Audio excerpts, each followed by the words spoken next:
Assalamualaikum warahmatullahi wabarakatuh. Waalaikumsalam warahmatullahi Alhamdulillahirabbil wabarakatuh. alamin. Allahumma sholli ala Muhammad wa ala ali sayyidina Muhammad. Bersyukur kepada Allah yang telah mempertemukan kita kembali di majelis ilmu yaitu Qalbun Salim NTV. Dan kali ini Qalbun Salim akan mengangkat satu tema yang sangat menarik yaitu Ahlus Sunnah wal Jamaah. Saya Beta Falil Akbar tentunya tidak sendiri, telah hadir di studio NTV yaitu Gus Munif. Assalamualaikum Gus. Waalaikumsalam warahmatullahi wabarakatuh. Alhamdulillah baik. Oh ya Gus, tema kali ini yang kita bahas adalah sangat menarik yaitu Ahlus Sunnah wal Jamaah. Ahlus Sunnah wal Sebetulnya siapa sih Ahlus Sunnah wal Jamaah itu Gus? Jamaah. Mangga Gus. Assalamualaikum warahmatullahi wabarakatuh. Bismillahirrahmanirrahim. Alhamdulillahirabbil alamin wassalatu wassalamu ala sayyidi wa habibi Rasulillah sallallahu alaihi wasallam wa ala alihi wa ashabihi wa man tabi'a hudah ila yaumil qiyamah. Amma ba'du. Para pemirsa NTV dimanapun Anda berada, insya Allah pagi ini kita akan menanggapi tentang satu masalah, yaitu siapakah Ahlus Sunnah wal Jamaah. Ini pertanyaan penting karena di akhir zaman, dikala banyak fitnah, banyak kebingungan masyarakat tentang siapakah Ahlus Sunnah wal Jamaah, maka patut kiranya kita saat ini dalam sesi ini menjelaskan Ahlus Sunnah wal Jamaah. Untuk Ahlus Sunnah wal Jamaah ada sebuah hadis dari baginda Rasulullah yang diriwayatkan oleh Al-Imam Ibnu Asakir. Beliau dalam hadisnya dikatakan, khairul quruni qarni tsummal ladzina yalunahum tsummal ladzina yalunahum. Kata baginda Rasulullah sallallahu alaihi wasallam, paling bagusnya zaman adalah zamanku, kata baginda Rasulullah. Di zaman itu adalah paling mulianya Islam. Tsummal ladzina yalunahum. Kemudian zaman bagus berikutnya adalah zaman di mana satu abad setelah zaman Rasulullah. Tsummal ladzina yalunahum. Kemudian bagus ketiga adalah zaman berikutnya lagi, satu abad lagi. Lah dari situ hadirin rahimakumullah, berarti 3 abad inilah adalah masa-masa yang indah. Kalau bisa kita simpulkan, mereka semua ada dalam keridhaan Allah dan Rasulullah. Karena bahkan dipuji oleh Rasulullah. Dan mereka patutnya dikatakan seluruhnya adalah Ahlus Sunnah wal Jamaah. Di saat itu adalah Ahlus Sunnah wal Jamaah. Kemudian ada hadis lagi, hadirin rahimakumullah. Itu mungkin menjelaskan tentang kemuliaan 3 abad para ulama-ulama yang hidup di zaman itu, 300 tahun setelah Rasulullah. 300 tahun setelah Rasulullah Shallallahu alaihi wasallam. Nah, saat ini kita berada di zaman yang sangat jauh dengan Rasulullah. Kita hidup di abad ke-15 kita di 1440-an gitu. Maka bagaimana? Coba kita simak, ada hadis yang benar-benar menjelaskan tentang siapakah Ahlus Sunnah wal Jamaah. Beliau dalam suatu hadis dikatakan, usikum bi ashabi. Kata baginda Rasulullah, wahai umat-umatku, saya berwasiat, gandolanlah, peganglah, ikutilah ashabi, sahabat-sahabatku, kata Rasulullah sallallahu alaihi wasallam. Tsummal ladzina yalunahum, tsummal ladzina yalunahum. Kata baginda Rasulullah, ikutilah sahabat-sahabatku, kemudian ikutilah orang-orang setelah sahabatku, yaitu para tabi'in, dan ikutilah orang-orang setelahnya lagi. Ini adalah suatu perintah yang mana menjelaskan mereka-merekalah orang-orang yang tetap pada sunnah Rasulullah, orang-orang yang patut untuk diikuti. Dan ternyata hadirin rahimakumullah, di akhir hadis tersebut baginda Rasulullah mengatakan, alaikum bil jamaah. Kata baginda Rasulullah, wajib bagi kalian seluruhnya, para umat-umat Rasulullah, untuk selalu dengan jamaah. Alaikum bil jamaah. Wajib kalian semuanya untuk selalu dalam jamaah. Apa itu artinya jamaah? Jamaah itu adalah selalu mengikuti, selalu kumpul, atau selalu mengarah pada mayoritas umat Rasulullah. Jadi mayoritas umat Rasulullah itu seperti apa agama mereka, seperti apa ajaran mereka, maka berarti itulah ajaran yang benar. Itu adalah ajaran yang diridhai oleh Rasulullah Shallallahu alaihi wasallam. Karena sesungguhnya mayoritas umat Rasulullah itu terjaga dari bareng-bareng untuk melaksanakan salah, melakukan salah, dalam keadaan salah bareng-bareng itu nggak mungkin. Karena di hadis yang lain dikatakan, la tajtami'u ummati ala dhalalatin. Kata baginda Rasulullah, tidak mungkin. La tajtami' ummati, tidak mungkin umat-umatku, dalam arti di sini adalah ulama-ulama umatku, semuanya sepakat untuk salah bareng-bareng, tidak mungkin. Sehingga apa yang dilakukan oleh mayoritas umat Rasulullah, maka yang dilakukan itu pasti benar.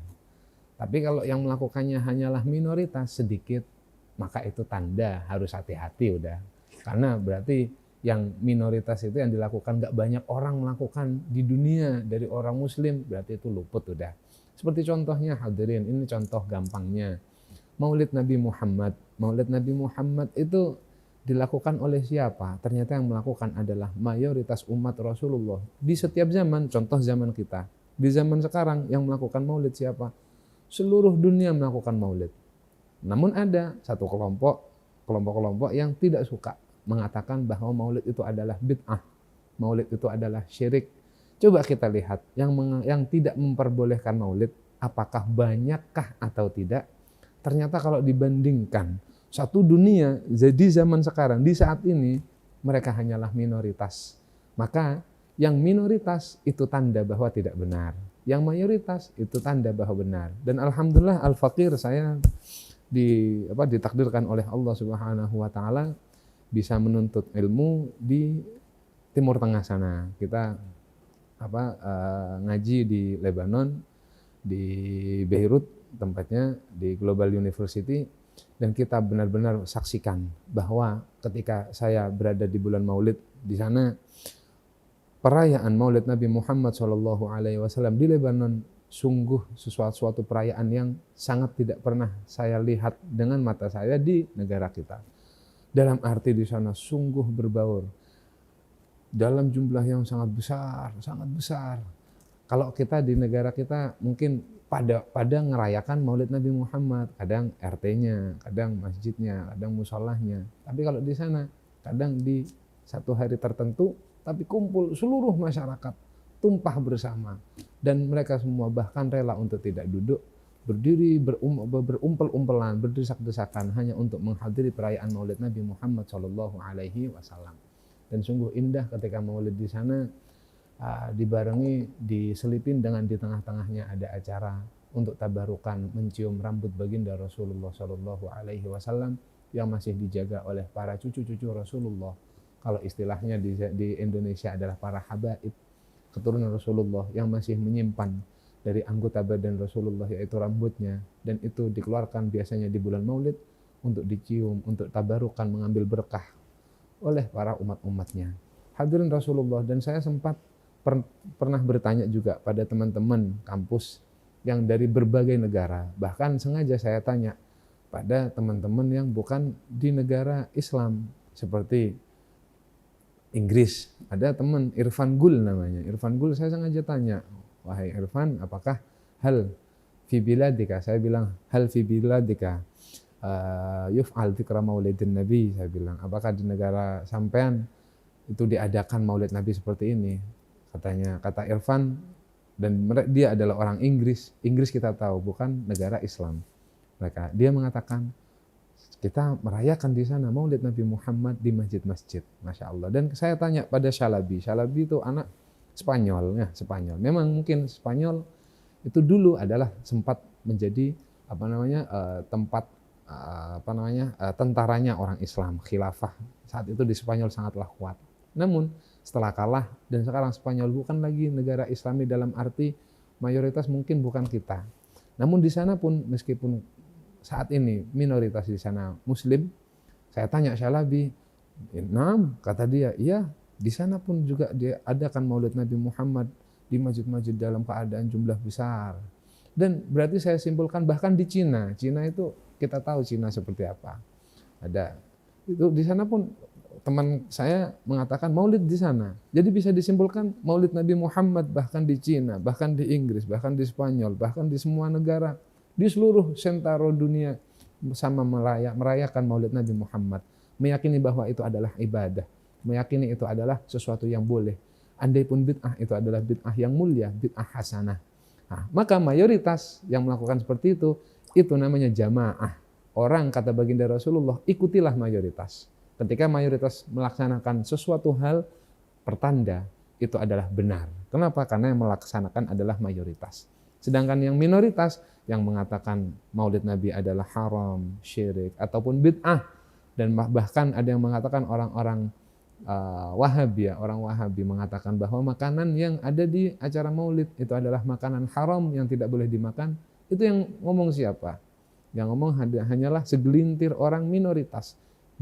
Berarti itu adalah tanda bahwa yang diucapkan dan diyakini mereka adalah kurang pas, tidak pas, dan itu adalah salah. Nah, hadirin rahimakumullah, ada sedikit beliau mengatakan wa iyyakum wal furqah. Kata baginda Rasulullah melanjutkan, habis mengatakan beliau, alaikum bil jamaah, tetaplah pada mayoritas umat Rasulullah, tetaplah ikuti mayoritas umat Rasulullah. Dan beliau mengatakan wa iyyakum wal furqah, dan berhati-hatilah jangan sampai berpisah, jangan sampai berpisah dari jamaah yang besar ini, jangan sampai melenceng dari mayoritas umat Rasulullah. Kata baginda Rasulullah, fa inna syaitana ma'al wahidi wa huwa minal isnain ab'ad, faman arada buhbuhatal jannah falyalzamil jamaah. Kata baginda Rasulullah, sesungguhnya setan akan sangat mudah menjerumuskan atau mencelakakan orang yang lepas dari kelompok. Nah, itu setan. Seperti kalau sudah kambing yang mungkin keluar dari kelompoknya, maka akan gampang untuk diterkam binatang buas. Seperti itu. Maka kata baginda Rasulullah, umat Rasulullah jangan keluar dari mayoritas umat Rasulullah. Kalau sudah keluar, yang didapatkan adalah kesalahan, keluputan, akan mungkin kesengsaraan dunia sampai akhirat. A'udzubillah, seperti itu. Baik Gus, kita akan lanjutkan pembahasan berikutnya setelah pariwara berikut ini.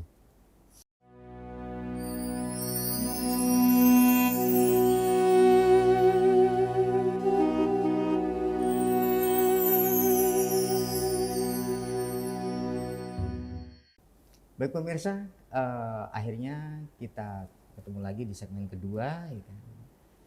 Pembahasan sangat menarik kali ini, kan? Karena memang mayoritas Islam di Indonesia itu adalah aswaja, ahlus sunnah wal jamaah. Pembahasannya kita akan lanjutkan dengan Gus Munif. Siapakah, ya kan, Islam itu akan menjadi beberapa golongan, dan siapakah yang diterima oleh Allah Subhanahu wa taala? Kita lanjutkan. Monggo Gus. Jadi gini ya, memang fitrahnya umat Rasulullah akan terpecah. Kata baginda Rasulullah dalam hadis yang diriwayatkan oleh Imam Abu Dawud, beliau mengatakan wa inna hadhil millah sataftariqu ala 73 firqah. Kata baginda Rasulullah diriwayatkan oleh Al-Imam Abu Dawud, sesungguhnya agama ini, kata baginda Rasulullah, inna hadhil millah, sesungguhnya agama ini, sataftariqu, bakal terpecah sampai berapa? Sampai ala 73 firqah, sampai 73 golongan. Dan baginda Rasulullah sangat istimewa, beliau mengatakan sintan wa sab'una finnar, dari 73 golongan itu 72 golongan bakal masuk neraka. Dan itu sangat mengerikan. Berarti 73 golongan yang disampaikan Rasulullah, ternyata seluruhnya 72-nya bakal finnar, tidak diridhai Allah. Hanya satu, wa firqatun, ini satu, beliau mengatakan wa wahidatun fil jannah, dan satu kelompok saja yang bakal masuk surga Allah Subhanahu wa taala. Apa kata beliau? Wahiyal jamaah, yang satu ini adalah al jamaah. Yang satu ini adalah orang-orang umat Rasulullah yang selalu pada mayoritas umatnya. Makanya hadirin, ada istilah ahlus sunnah wal jamaah. Dan kita, para nahdiyin, para masyarakat, para kaum NU di Indonesia, masyarakat muslim di Indonesia, kaum nahdiyin sangat tidak asing kata-kata ahlus sunnah wal jamaah. Karena nama ini sesungguhnya ulama-ulama kita, kiai-kiai kita, kiai-kiai sepuh kita mengambil nama ini bukanlah sekedar mengambil nama, tapi sungguh sesuai dengan hadis. Karena ahlu sunnah wal jamaah, al jamaah yang terakhir ini berasal dari hadis seperti ini, wahyal jamaah. Jamaah adalah satu kelompok yang dikatakan baginda Rasulullah, insya Allah akan selamat, dapat surganya Allah karena selalu dalam ridha Allah. Maka penting untuk kita ketahui, ahlus sunnah wal jamaah kalau kita bagi, aslinya ada 3 kata. Ada ahlu, ada sunnah, wal jamaah, ada jamaah. Sedangkan ahlu itu artinya apa? Ahlu itu adalah pengikut, orang-orang yang mengikuti. Sunnah, sedangkan yang sunnah itu artinya adalah semua yang diucapkan Rasulullah itu masuk dalam sunnah. Semua yang dilakukan Rasulullah, af'alun Nabi, perbuatan-perbuatan Rasulullah itu termasuk sunnah. Dan semua takrir, semua ketetapan baginda Rasulullah itu juga sunnah.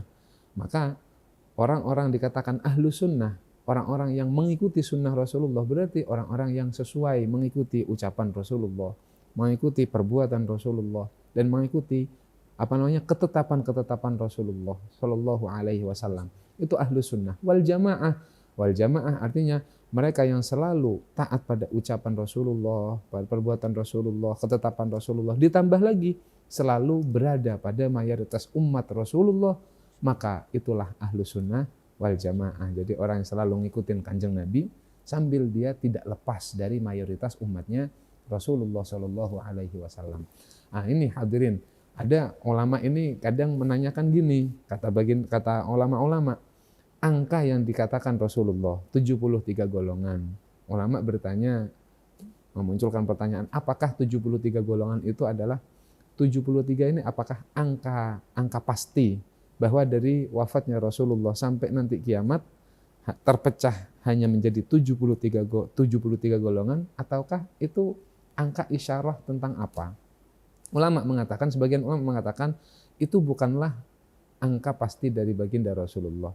Kata ulama, maksud Rasulullah mengatakan 73 golongan dengan perbandingan 72 semuanya tidak diridhai Allah, hanya satu yang diridhai oleh Allah. Kata ulama, maksudnya adalah saking banyaknya perpecahan dalam umat Rasulullah ini sampai dikatakan 70 lebih perpecahannya. Karena kata ulama tersebut, tidak mungkin dari wafatnya Rasulullah sampai saat ini golongan-golongan dalam Islam hanyalah 73. Sangatlah banyak. Jangan ngitung di semuanya. Di Indonesia saja mungkin golongan-golongan, ada Ahmadiyah, ada ini, ada sangat banyak. Kalau kita hitung mungkin sudah kita menyumbangkan mungkin 40-an golongan mungkin. Nah, maka di dunia berarti sisanya cuma dikit 30-an. Itu nggak mungkin. Kata ulama, maksudnya bukan angka pasti tapi isyarah tentang banyaknya perpecahan. Hati-hati dengan banyaknya perpecahan itu. Tapi sebagian ulama lain mengatakan 73 adalah angka pasti dari Rasulullah. Dengan seperti di kitab Al-Farqu Bainal Firaq itu dikatakan bahwa 73 ini perinciannya kata ulama itu angka pasti. 73 dengan perincian 20 itu golongan Syiah, 20 lagi itu golongan Khawarij, 20 lagi itu golongan Mu'tazilah. Berarti sudah berapa? Sudah 60. Tinggal 13. Katanya ulama, yang 12 itu golongan Musyabbihah. Nah, Musyabbihah itu apa? Mungkin kalau kita Khawarij sama Mu'tazilah sudah biasa kita dengar. Ada 12 itu golongan Musyabbihah. Musyabbihah itu apa? Musyabbihah itu adalah orang-orang yang menyerupakan Allah dengan makhluknya. Orang-orang yang mensifati Allah dengan sifat makhluknya. Dia katakan misalnya meyakini Allah ada duduk bersemayam di atas langit sana. Padahal yang duduk itu adalah sifat manusia. Berarti telah mensifati Allah dengan sifat manusia. Itu golongan-golongan musyabbihah sampai 12. Termasuk mungkin kita dengar ada orang-orang yang mengatakan Allah bersemayam di atas arsy-Nya. Nah, itu semua itu merupakan, harus hati-hati masyarakat. Itu merupakan kelompok musyabbihah. Kalau lebih dikenal mungkin di negara kita Wahabi. Itu termasuk musyabbihah yang 12. Nah, sehingga 73 ini 20 Syiah, 20 Khawarij, 20 Mu'tazilah, 12 itu musyabbihah atau seperti Wahabi seperti itu, dan yang satu adalah yang selamat. Kata baginda Rasulullah, wahiyal jamaah ahlu sunnah wal jamaah, yang selalu mengikuti ucapan Rasulullah, dawuhnya Rasulullah, perbuatan Rasulullah, ketetapan Rasulullah, dan selalu pada mayoritas umat Rasulullah. Seperti itu mungkin. Gus, untuk ahlus sunnah sendiri, yang dianut ataupun rujukannya dari segi fikih, akidah, terus dari tasawuf, itu siapa sendiri?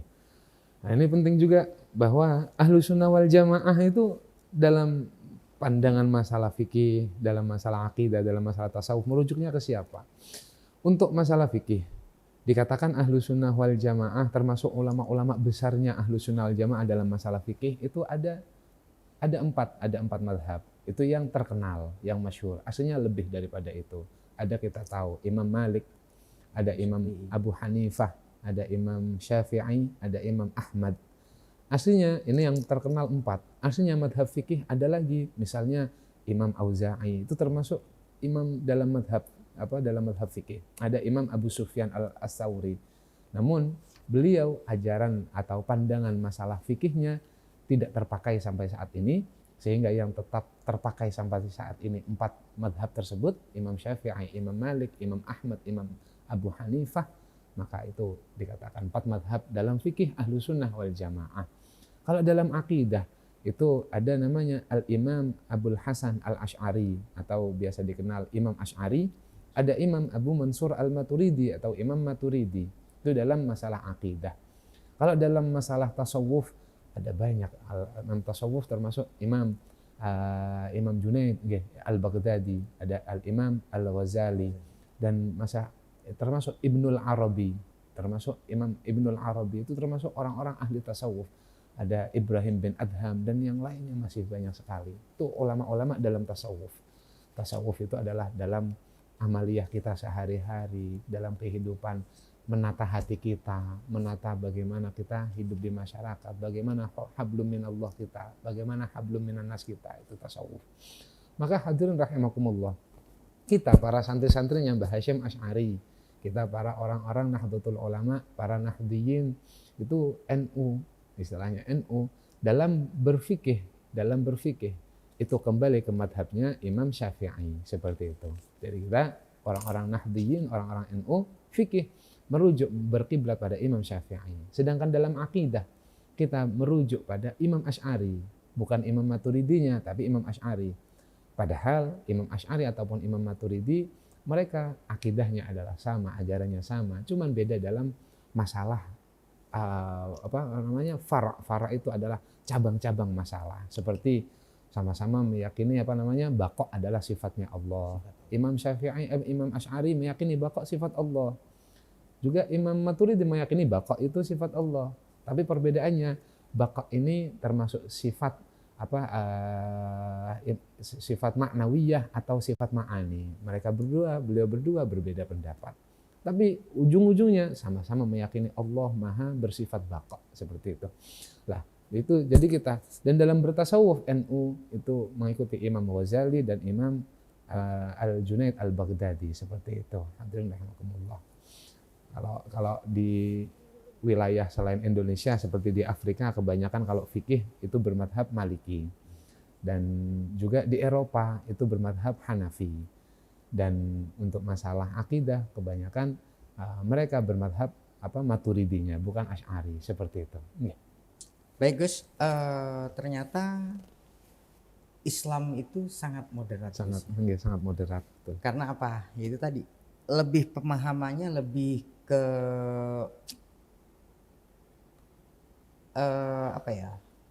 lebih kemajemukan, lebih ke jamaah ya, pemikiran-pemikirannya. Berbeda dengan paham-paham Khawarij dan Jabariyah yang cenderung tekstual.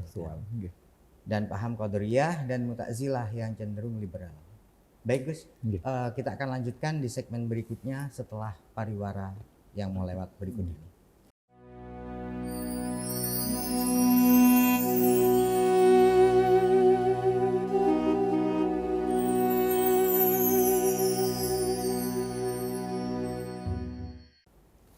Baik pemirsa, jumpa lagi di segmen ketiga tentang pembahasan Ahlus Sunnah wal Jamaah.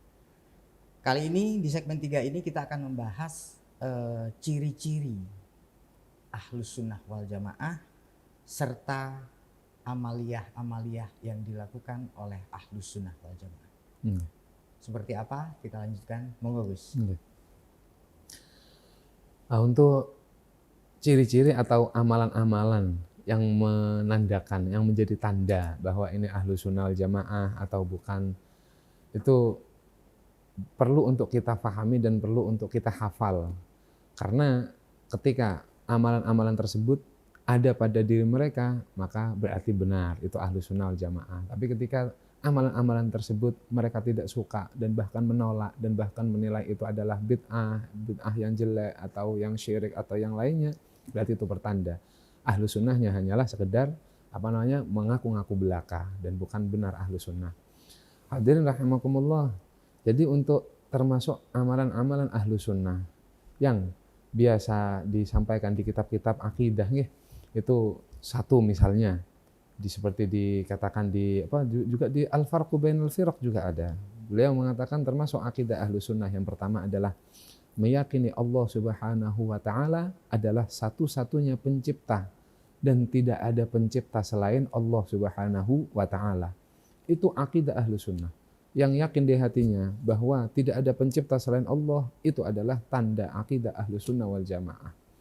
Mungkin bagi pemirsa ketika mendengar harus meyakini Allah adalah satu-satunya pencipta.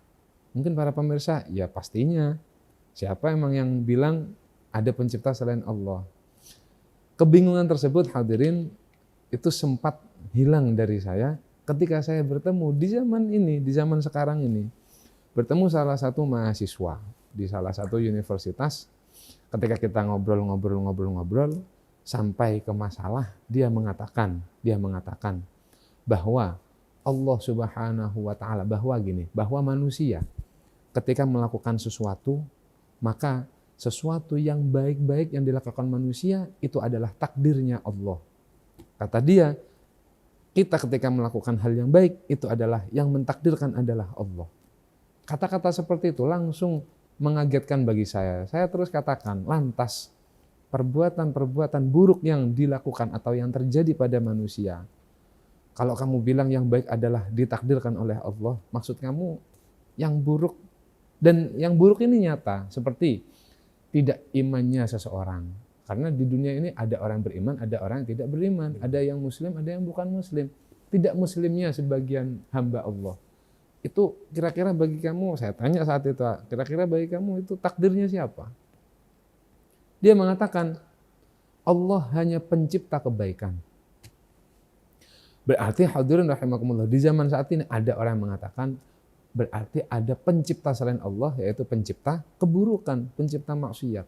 Dan itu tanda bahwa berarti dia sudah ikut pada halakoh-halakoh atau pada kajian-kajian yang bukan pengajian ulama-ulama yai-yai kita. Itu sudah merupakan termasuk pikiran-pikiran Mu'tazilah. Karena Al-Qadariyah atau Mu'tazilah, mereka meyakini bahwa Allah Subhanahu wa Ta'ala maha mampu hanya untuk mentakdirkan yang baik. Sedangkan yang buruk itu adalah manusia sendiri yang menciptakan. Jadi seakan-akan memunculkan pencipta selain Allah. Siapa itu? Para manusia yang jumlahnya sangatlah banyak. Jadi yang diyakini orang Mu'tazilah, siapakah pencipta di alam semesta ini? Bukan hanya satu Allah, tapi banyak. Siapa itu? Para manusia. Menciptakan apa? Menciptakan keburukan yang dilakukan dirinya sendiri. Kalau ahlu sunnah wal jamaah meyakini semua adalah ciptaan Allah Subhanahu wa Ta'ala. Apapun yang terjadi, apapun yang dilakukan manusia, baik itu kebaikan, maka itu takdir Allah. Andai manusia melakukan kemaksiatan, itu terjadi pun karena dengan takdirnya Allah. Jika Allah tidak mentakdirkan perbuatan jelek itu terjadi, maka mustahil keburukan itu akan terjadi. Namun bedanya, yang baik itu adalah dengan takdir dan ridhonya Allah, sedangkan manusia ketika terjadi pada dirinya perbuatan buruk, itu terjadi juga dengan takdirnya Allah, tapi tidak mendapat ridho Allah. Kita sebagai manusianya harusnya memaksimalkan akal kita. Kita dengan akal kita harus berpikir, kalau saya suka melakukan keburukan, lantas bagaimana hidup saya di alam kubur, alam barzakh? Apakah kita nikmat mendapatkan nikmat kubur atau bahkan bakal sengsara di sana? Itu yang kita pikirkan. Tapi tetap kita yakin semua yang baik ataupun yang buruk itu takdir dan ciptaan Allah. Itu salah satu ciri daripada akidah ahlu sunnah wal jamaah. Berikutnya hadirin, termasuk amalan orang-orang ahlu sunnah wal jamaah, mereka suka untuk bertabarruk. Bertabarruk. Apa itu tabarruk? Bertabarruk mungkin ini adalah istilah yang bagi sebagian pemirsa merupakan istilah asing. Padahal hakikatnya jenengan semuanya, seluruh pemirsa mungkin, mayoritas pemirsa mungkin melakukannya. Termasuk tabarruk itu adalah sesuatu hal yang kita ketika mengambil berkah atau kita kepengen ngalap berkah, itu namanya tabarruk. Kita mengharapkan keberkahan, itu namanya tabarruk. Dan tabarruk itu merupakan amalan ahlu sunnah wal jamaah. Dicontohkan langsung oleh sahabat, yang mana di hadis di segmen-segmen sebelumnya pernah kita katakan bahwa sahabat itu adalah patut untuk kita tiru. Bilal bin Rabah sebagai orang yang dekat dengan Rasulullah, hidupnya selalu bersama Rasulullah. Bilal bin Rabah ketika ditinggal wafat Rasulullah, Bilal bin Rabah suatu saat pernah di hatinya merindu Rasulullah, rindu yang tak bisa ditahan. Sehingga Bilal bin Rabah ketika saat itu rindu, apa yang dilakukan Bilal bin Rabah? Beliau langsung menuju ke makom Rasulullah SAW, dan di atas turbah, di atas tanah makom Rasulullah, Bilal bin Rabah menempelkan pipinya di tanah baginda Rasulullah SAW, dan sambil meratakan semua wajahnya ditempelin di tanah. Itu tidak lain adalah mengambil, istilahnya mengharap berkah Rasulullah. Meskipun baginda Rasulullah tidak ada lagi di dunia, tapi beliau yakin di hatinya bahwa tanah ini bukanlah sekedar tanah, tapi tanah yang menyeliputi jasad Rasulullah, jasad mulia Rasulullah itu adalah tanah yang menjadi mulia. Semua yang berhubungan dengan Rasulullah akan menjadi mulia. Sandal ketika tempatnya di bawah, itu adalah sesuatu yang di bawah. Namun ketika itu menempel di bawahnya Rasulullah, maka na'al Rasulullah, sandal Rasulullah bukanlah sandal biasa. Semua pakaian Rasulullah, kain mungkin kain biasa. Ketika menempel menyeliputi badan Rasulullah, maka jubah Rasulullah yang menempel, yang menjadi pakaian Rasulullah, itu setelah wafatnya Rasulullah menjadi obatnya orang-orang. Dicelupkan dalam air dan diangkat, dan air bekas dari celupan gamis Rasulullah itu diminumkan oleh orang-orang yang sakit dan menjadi sehat seluruhnya. Itu di zaman terjadi di zaman Asma, saudara putri atau saudara perempuannya Aisyah. Di zaman itu Siti Aisyah, istri Rasulullah, ketika wafat, beliau mewariskan gamis Rasulullah kepada saudara perempuannya. Dan ketika ditinggal wafat, disimpanlah gamis tersebut oleh Asma dengan baik, dijaga dan dimuliakan. Dan di zamannya Asma ternyata orang-orang masyarakat saat itu mengeluh kena penyakit yang tidak bisa hilang. Sehingga orang-orang ingat pada jubahnya Rasulullah, sehingga meminta pada Asma, "Wahai Asma, bukankah pada engkau jubah Rasulullah?" Kata Asma, "Iya betul, keluarkanlah jubah Rasulullah. Siapa tahu dengan berkahnya Rasulullah kita diselamatkan dari musibah penyakit yang melanda yang tidak hilang-hilang ini." Dikeluarkan oleh Asma, dicelupkan dalam satu tempat yang besar berisi air, dan air celupan gamis Rasulullah diminumkan masyarakat yang sakit saat itu, dan seluruhnya berkah Rasulullah menjadi sembuh semuanya. Itu namanya tabarukan, mengambil berkah, mencari berkah dari sesuatu yang ada kemuliaannya. Nah, jenengan biasanya ketika khataman misalnya, biasanya khataman khutmil Quran, dibaca Quran dari pagi sampai khatam sampai sore.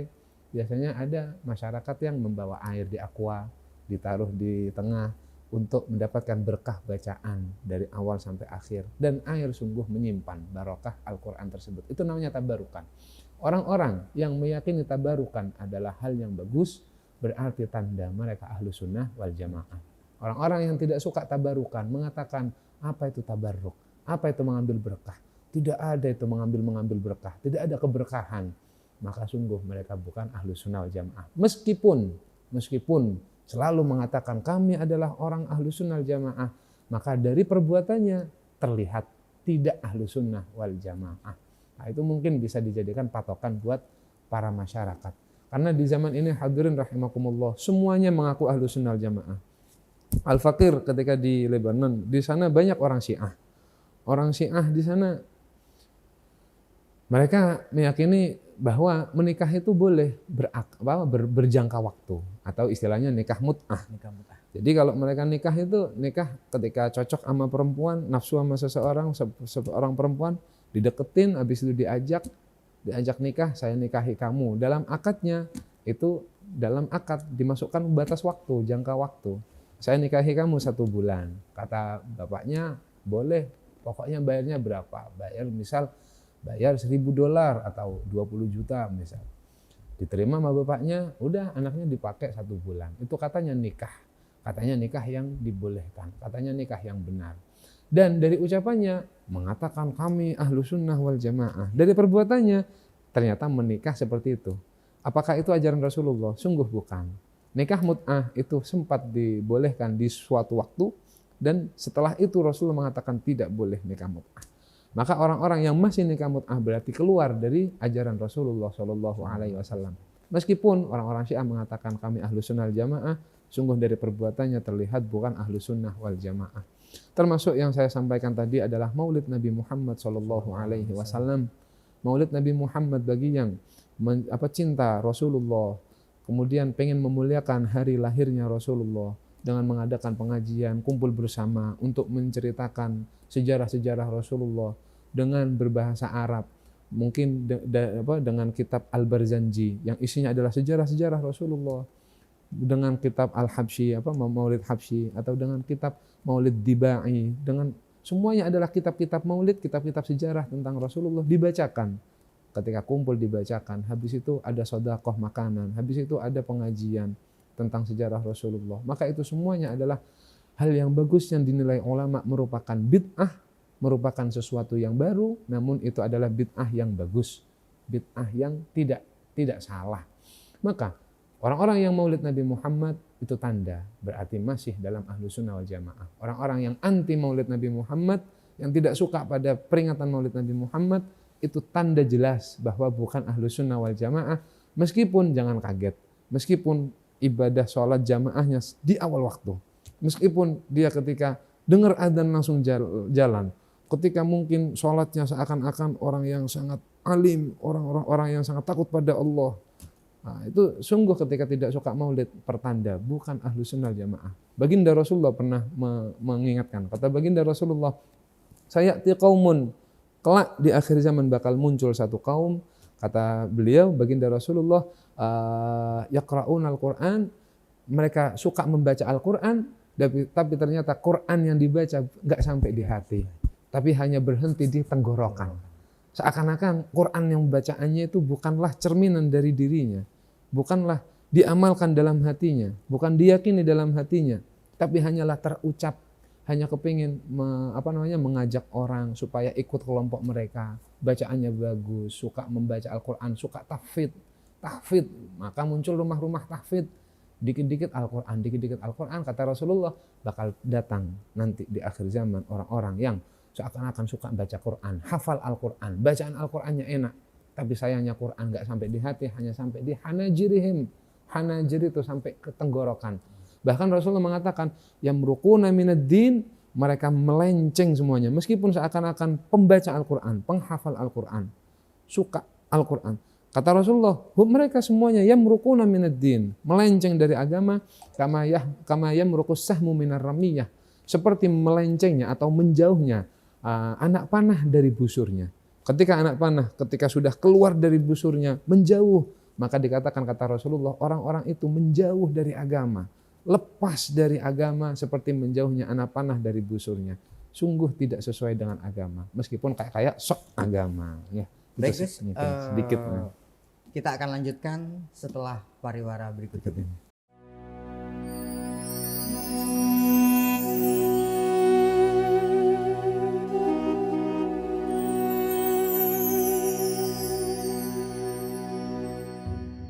Baik pemirsa, jumpa lagi di segmen keempat, melanjutkan Gus, melanjutkan tentang ciri-ciri ahlu sunnah tadi.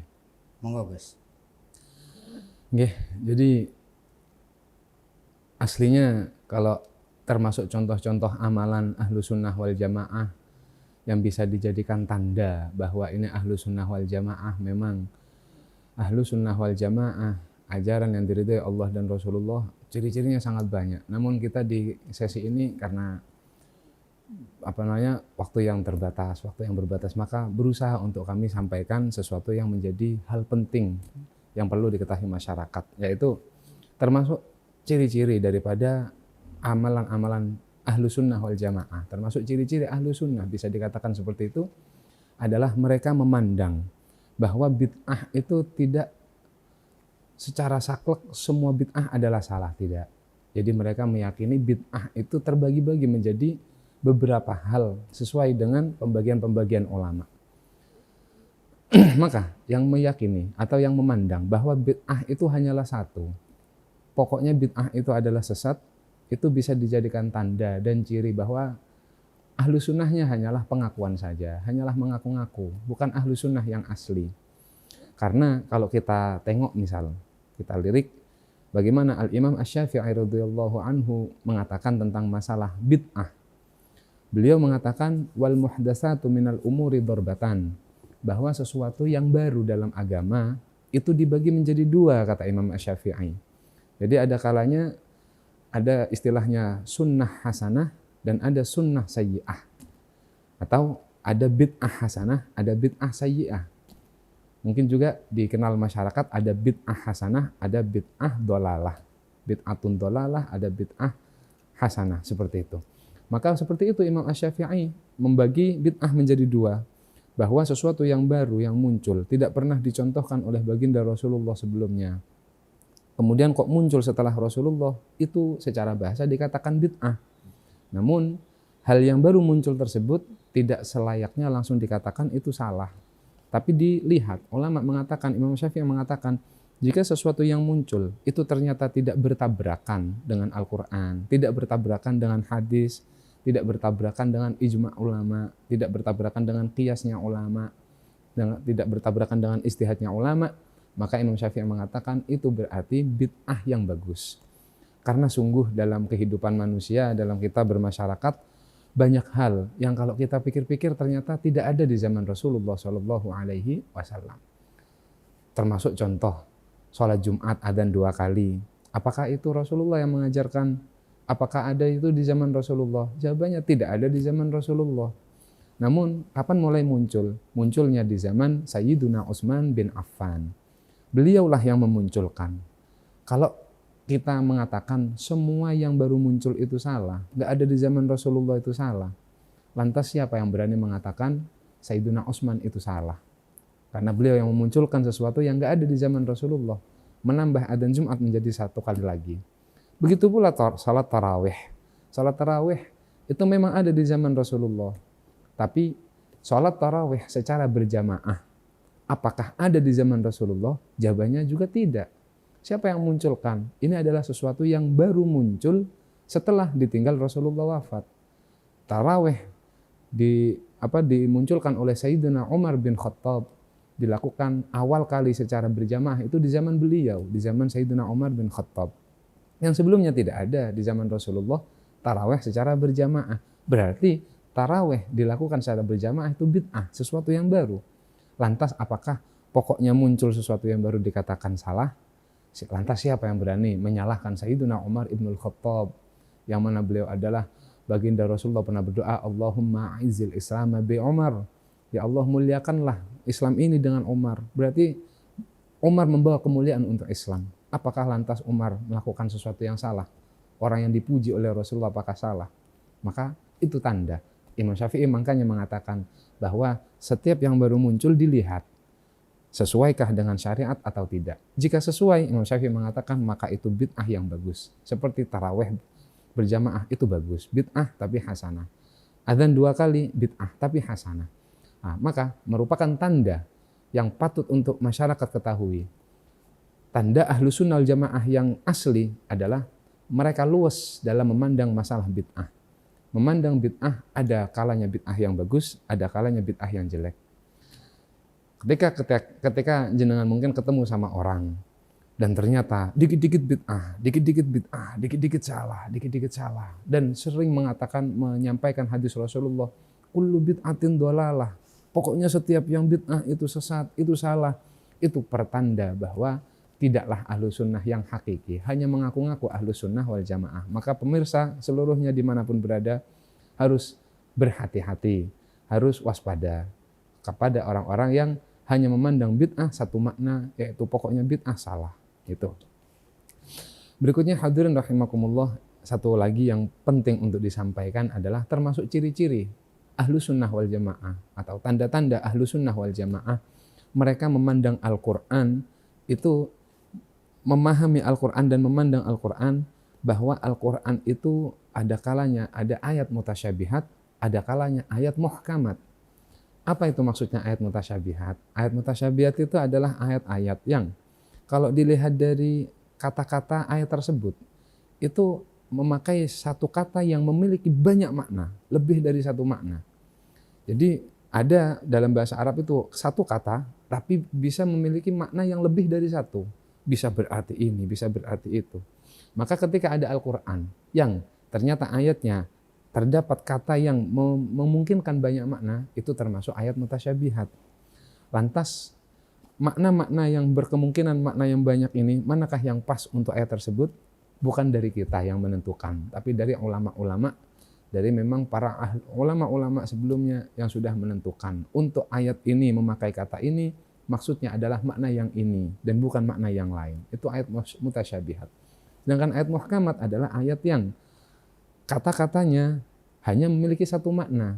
Sehingga ketika kita membaca ayat tersebut langsung, karena maknanya hanya satu, langsung bisa gampang difahami.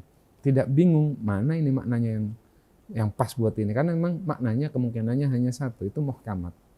Lah, Ahlussunnah wal Jamaah memahami ayat yang mutasyabihat, ketika melewati ayat-ayat mutasyabihat yang berkemungkinan memiliki makna yang banyak, maka Ahlussunnah wal Jamaah itu mentafsir ayat tersebut, ditafsir dengan makna yang pas untuk kata ayat tersebut, sehingga tetap menjaga kemuliaan dan kesucian Allah Subhanahu wa Ta'ala.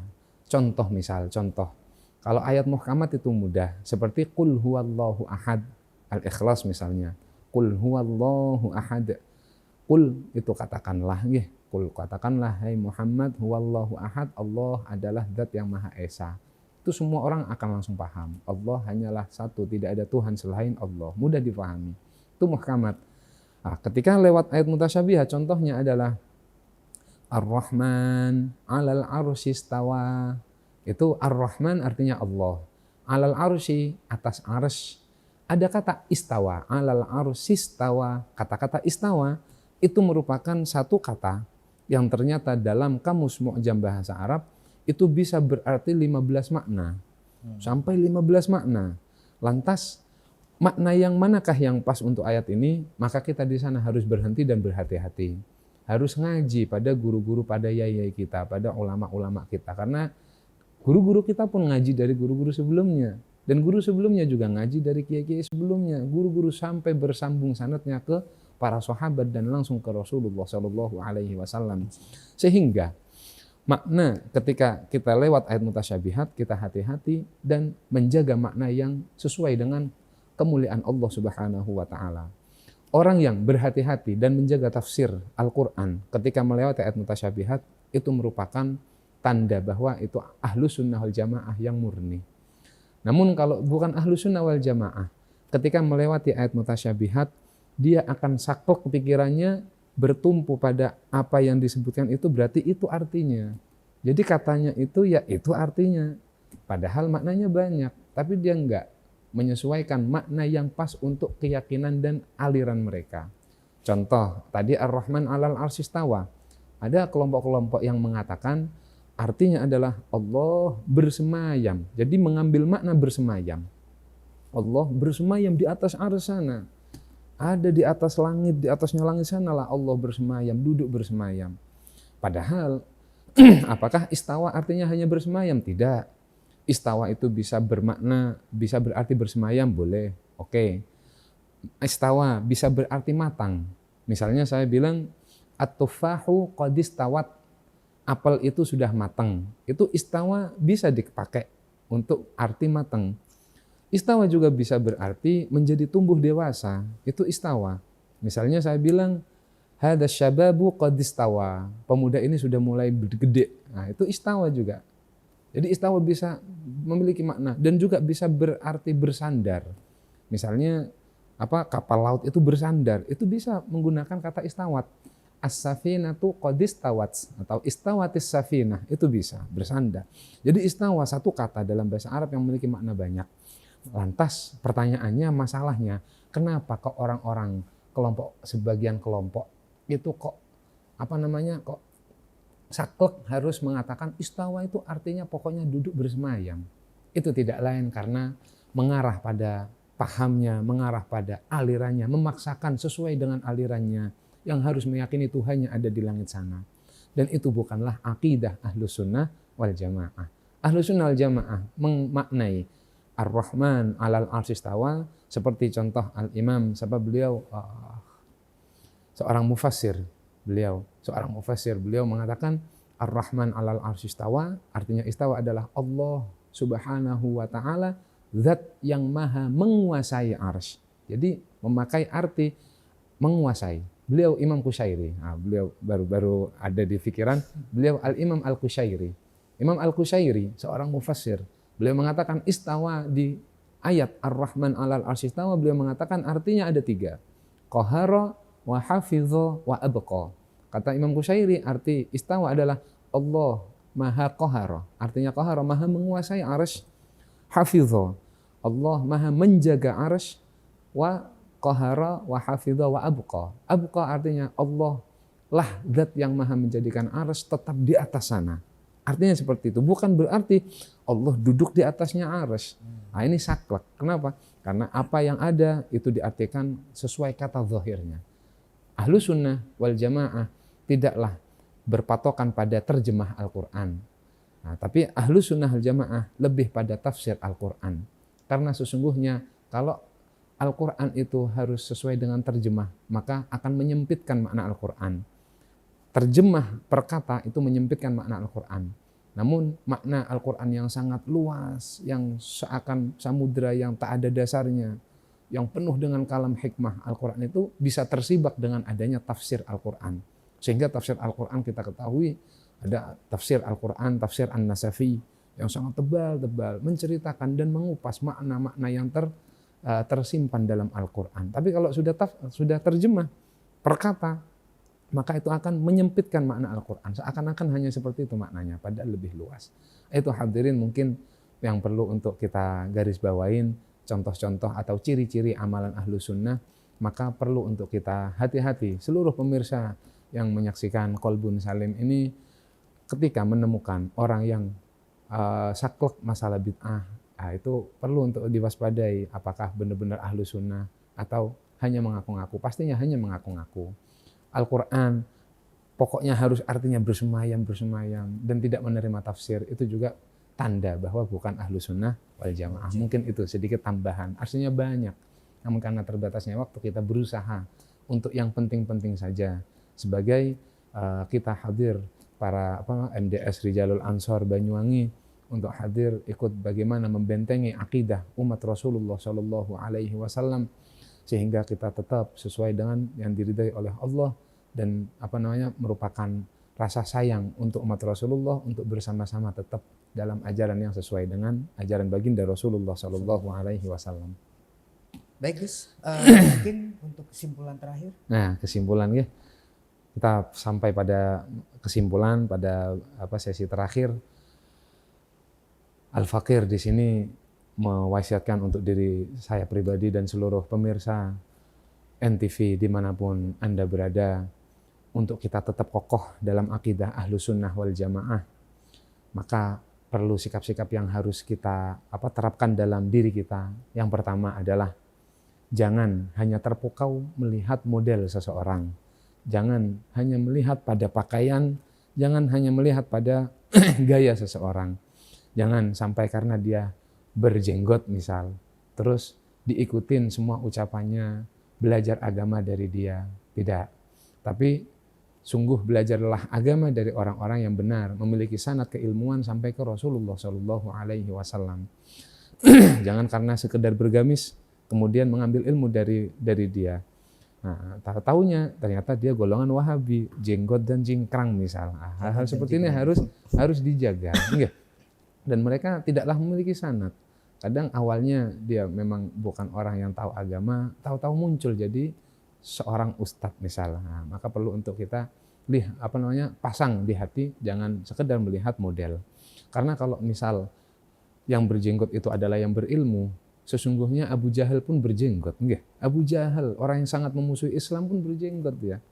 Dan kalau memang jenggot itu adalah takaran untuk ilmu agama, sungguh mungkin kambing berjenggot itu mungkin bisa dikatakan berilmu lebih banyak daripada kita, karena saya jenggotnya segini ya, kambing bisa lebih panjang. Nah, jadi bukanlah dari model. harus hati-hati. Ketika ada orang datang dan kemudian dia mengajak-ngajak menyampaikan ilmu agama, nah, maka jangan lihat. Maka bagus untuk tahap berikutnya apa? Fas'alu ahla dzikri in kuntum la ta'lamun. Sukalah bertanya pada orang-orang yang sekiranya tahu ketika kita tidak tahu, kita bingung seperti itu nggih. Jadi misal kita diajak sesuatu atau kita mungkin jenengan khususnya para anak-anak kaum muda yang sangat akrab dengan HP. Mungkin ketika tidak sadar dia melihat di HP satu info tentang agama atau melihat di YouTube sesuatu yang dia nggak pernah dengar sebelumnya. Maka jangan langsung diambil di hati, jangan langsung difahami di pikiran.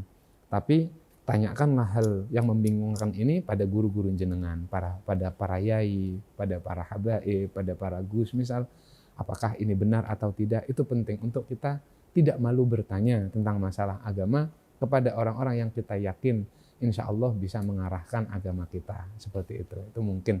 Insya Allah dengan seperti itu kita akan terjaga akidah Ahlus Sunnah wal Jamaah. Baik, terima kasih atas pemaparannya Gus. Waktu juga lah yang memisahkan. Insya Allah. Baik pemirsa, ya kan. Dengan demikian kita tarik kesimpulan bahwa Ahlus Sunnah wal Jamaah adalah mengikuti pola pikir Abu Hasan al-Asy'ari dan Abu Mansur al-Maturidi dalam bidang akidah, mengikuti pola pikir Imam Syafi'i dalam fikih, beribadah dan bermuamalah, dan mengikuti Al-Zunaidi dan Al-Ghazali dalam bertasawuf, yang kesemuanya pola pikirnya adalah moderat, tawasud, tawazun atau ta'adul, dan menjaga amaliyah para sahabat Nabi.